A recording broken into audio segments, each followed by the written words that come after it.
السلام عليكم، ازيكم يا حبايب قلبي؟ عاملين ايه؟ وحشتوني. انا منى من قناة منمن احمد، جايلكم النهارده بفيديو جديد عن مشترياتي الشرشوبة اللي انا جايباها في جهازي. انا بقالي كتير مش بصور حاجات من مشترياتي يعني وكده، فقلت اصور لكم الشرشوبة. انا جايباها بقالي شوية يعني. قلت اصورها لكم عشان يعني تشوفوها واقول لكم جودتها حلوه ولا لا، عشان البنات اللي حابه تشتريها. عايزه اقول لكم كمان ان انا بقالي فتره مش بصور مشتريات، عشان انا مش بنزل اشتري حاجات.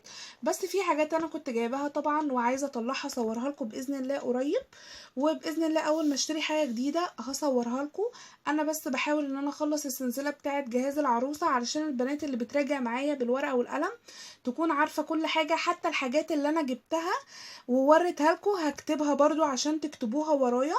تعالوا يلا نشوف الجردل بالشرشوبة. هو زي ما انتوا شايفين كده، هو من الوطنية.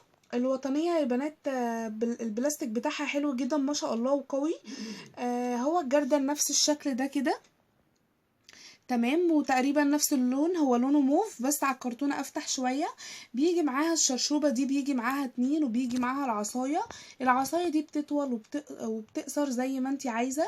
بيجي معاها كمان المصفى بتاعتها ستانلس زي ما مكتوب ستانلس فرنساوي. وبيجي معاها البتاعة دي بيتحط فيها الصابون وبتضغطي بيها كده. بجد حلوة يا بنات. انا جايبة من الوطنية حاجات كتير بصراحة.